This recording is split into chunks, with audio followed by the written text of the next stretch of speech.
Welcome back, and today what we're going to be doing is we're going to be doing a quick review on Kigiri, the latest limited time new unit.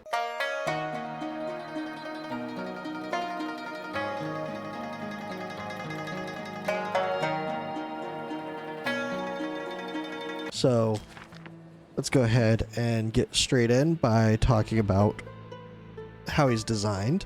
So ultimately, I like his design. He looks pretty cool. His color scheme is really cool. I've always been a fan of samurais and ninja and all that good stuff, so that's a big selling point for me. He does look very interesting. It looks like half of his body has been either cursed or like charred. So that is interesting. He does have this big old demon head on his back. Looks like he has slayed that, captured it. It looks like it might still be alive. I don't know. He does have old samurai armor and the big horned helmet. And he does have a skin, of which I do have. Now this skin does change his color scheme from kind of a red yellow color scheme to a green black and yellow, I guess, like a glowing yellow. And in this, the demon head definitely looks dead.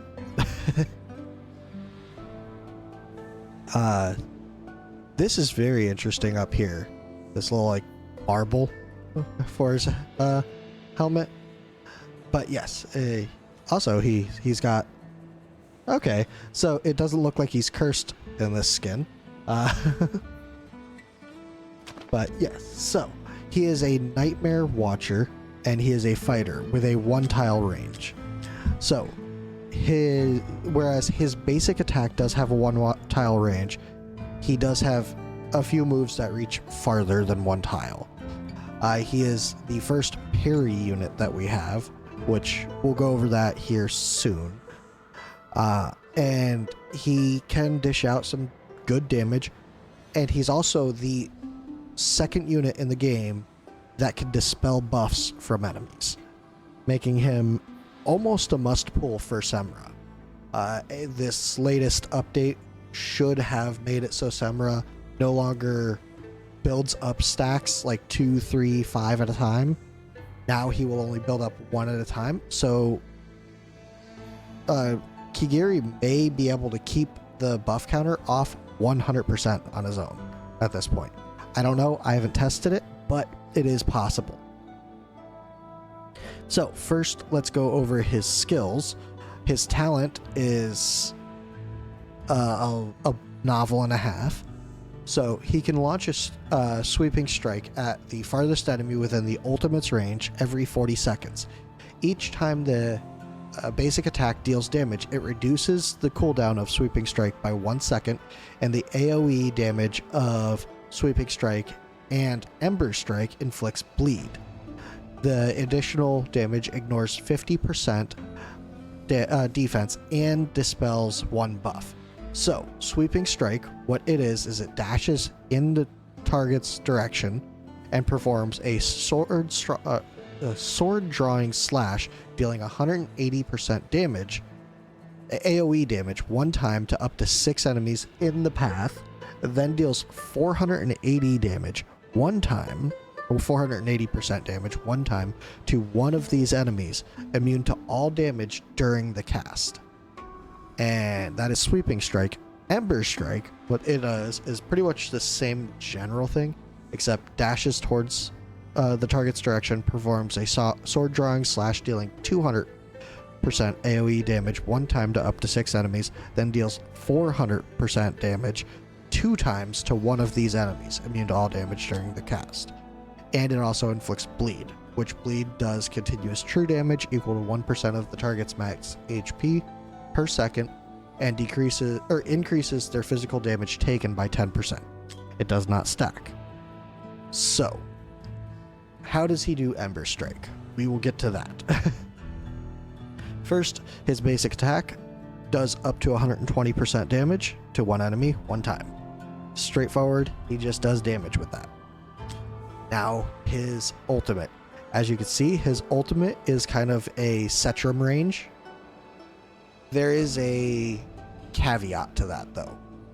So, what he does is, when you activate his ultimate, he sheaths his blade and prepares to launch an extra sweeping strike after up to 8 seconds. Now, the reason this is after up to 8 seconds, if he does not get hit within that 8 seconds, he will stay there sheathed for 8 seconds. That is 8 seconds of lost DPS. So that is very important to remember. When receiving direct damage while sheathed, he parries the damage and launches an extra sweeping strike early. If the parry is triggered within 3 seconds of entering the sheathed state, launches Ember Strike instead, unable to use the basic attack during the sheathed state. Now, I do have him fully leveled up at this point, so what I'll do is I will try and get a demonstration of this here after we go over the rest of the skills. So, passive number 2 is Flow State. Parrying during Tranquil Reflection increases attack by 20% for 10 seconds. Now, this does go up to, let's see, 6 for 30%. And Ember Strike, we've already gone over what that is. Pretty much the way his ultimate is named Tranquil Reflection. And it's a counter. It's, if you've ever played Dark Souls or something like that, it's a perfect parry, perfect counter. So, Swallow Counter is his next passive. Now, what this does is when Sweeping Strike and Ember Strike end, there's a 15% chance to immediately launch an identical strike in the opposite direction. The strike cannot trigger the effect again. Now, what this does, and this was confusing me for the longest time, from what I've gathered, what this is during Sweeping Strike and Ember Strike, what he does is he rushes out to an opponent, he attacks them, he also hits people along the way. Now, what this has a chance of doing, which after skilled up,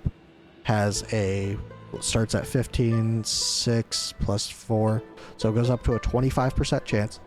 He then, on his way back to where he was placed, he has a 25% chance of doing the strike again. So this same amount of damage, or this same amount of damage again. That can be potentially huge. So before we bring him in and do a quick little recap on him, we'll talk about the awakenings. So Awaken 1, when launching a basic attack, additionally restores 3 rage and 3% HP. Good, it's good for his sustainability, and it is also good to build up his rage a little bit faster. That's great and all. I'm not pulling for A1. I already have him just A0. I'm happy with that as is. A2, attack plus 300%. I didn't actually go over to his attack. Let's see how well that helps him. So his attack 6470 plus 300. I mean, puts him at what, 6700. Solid attack. Not over the top, but solid. Not the biggest we've seen. Most in Watchmen, I can almost guarantee that. So A3, within 10 seconds after Sweeping Strike is activated, each direct damage inflicts an additional damage one time equal to 35% of direct damage. Okay. Within 10 seconds after Ember Strike is activated, each direct damage deals additional damage 2 times, each time equal to 25% of direct damage. Alright, so it makes him stronger. He does more damage. A4, penetration plus 8%. Cool. Now, Awaken 5. Awaken 5, his Sweeping Strike or Ember Strike, launched during Tranquil Reflection, will always trigger Swallow Counter. Now, Swallow Counter is the chance to do the damage a second time in the opposite direction. if he does the sweeping strike or ember strike in Tranquil Reflection, which is his counter, at A5, it guarantees double damage from it, pretty much. That's pretty huge. Now real quick, I'm gonna look through here because I want to see. Oh, I wanted to see if it says something about Valderon somewhere because of his video, but I'll have to read through that on my own. That way you guys aren't waiting, because I don't see anything about Valderon right off the top of my head. Wait, okay, Katana, Shackling, Chaotic Spirit from Infernal Volcano, from which they drew strength through offerings. Burden is not Kigiri's alone to bear. He and 10 other elite warriors comprised the indomitable Iron 11. Huh, interesting.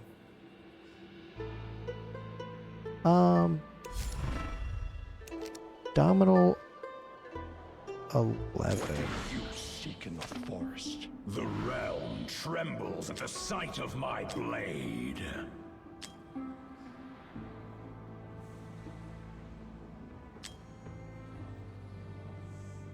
Okay, let's go into the gallery real quick because I am curious about this now.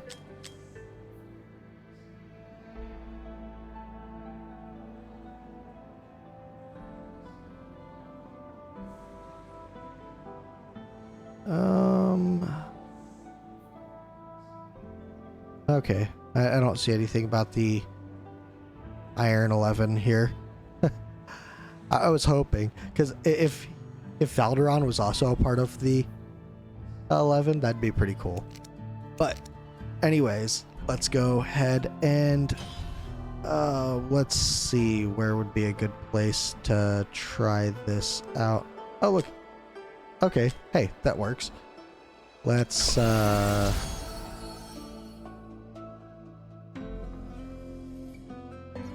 pull you out of there, put you in, and let's go ahead and do that. Yeah, sure. Why not? That works. I don't think this is going to complete. That's fine. We don't really need it to complete. This is just a way to kind of show how his moves work. So, what he does is you place him down, and within 40 seconds, he can do his attack. Now, I don't know if he'll trigger it immediately. Let's find out. Okay, so it doesn't look like he did anything just yet, since that's right within his ultimate range. But we will go ahead and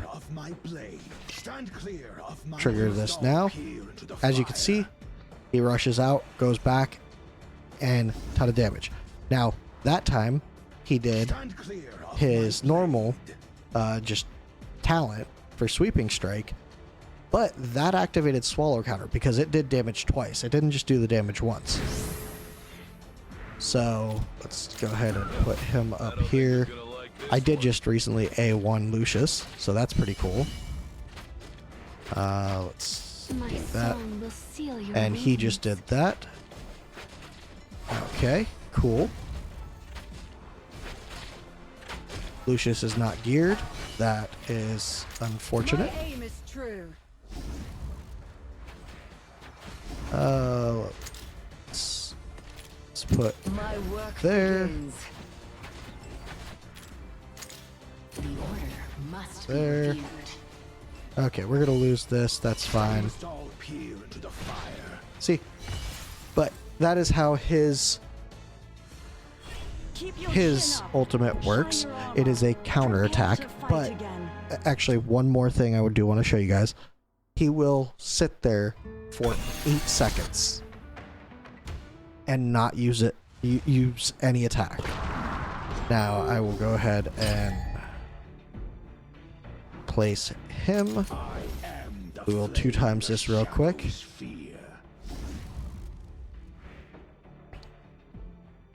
Alright, so 1, 2, 3, 4, 5, 6, 7, 8, 9. As you see, he just ends it. If he is not attacked in that and there's no enemy in range, he will lose his ultimate. Just straight up. My song will seal your wounds. Now that time he didn't activate swallow counter. So that's always the chance. That's just how it is.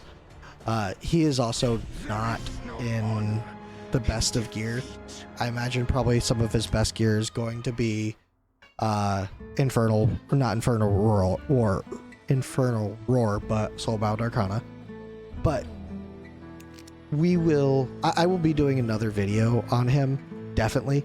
I'll be doing another video with him in Gear Raid 2, because I have a feeling he is going to be added to my Gear Raid 2 main team. I'm not sure who he's going to be replacing, but I do think he's going to be in here.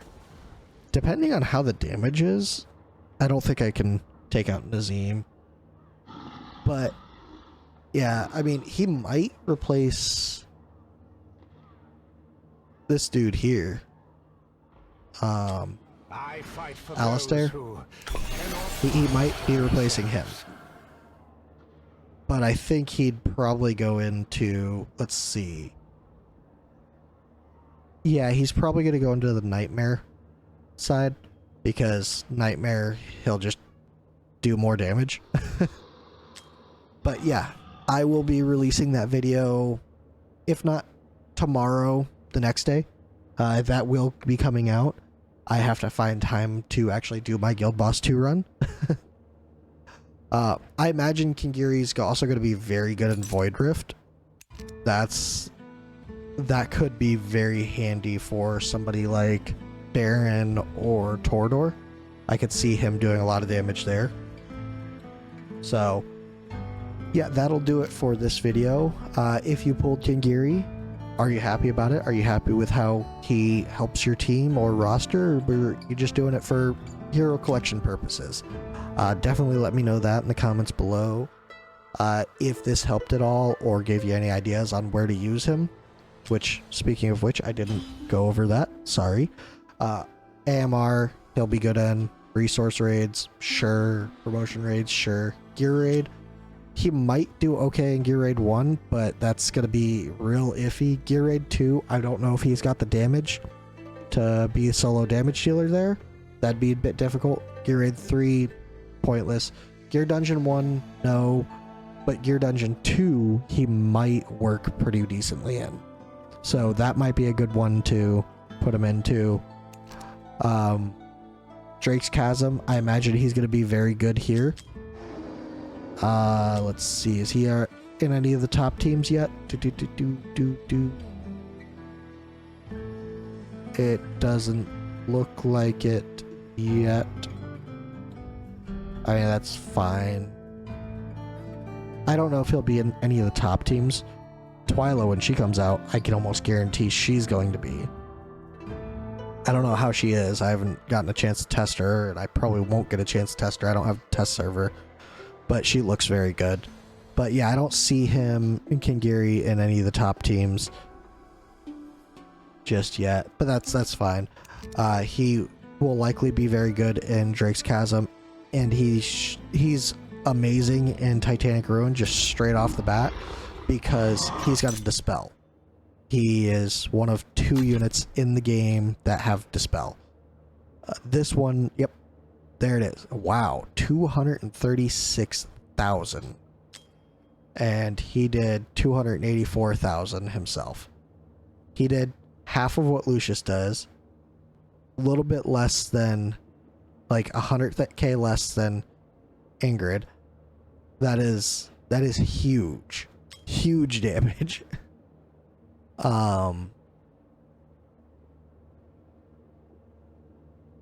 Yeah. Yeah, Kigiri, he is very good for artifact material raid, Guild Boss 2. So if you need a dispeller for Guild Boss 2, him or Lucius. Lucius is not guaranteed. I did pull him on this one, putting him to A2, but he is not guaranteed. So Kigiri is. He's not a bad one to pull for. So that I imagine he's going to be decent in arena. Faction trials, he'll be really good for Nightmare and faction trials. Mortal Codex, he might be good for Conqueror, not positive. And Tide, from what I understand, he builds BP very well. So let's see real quick. My aim is true. Let's just put him in some good gear. Oh yeah, BP. Let's see.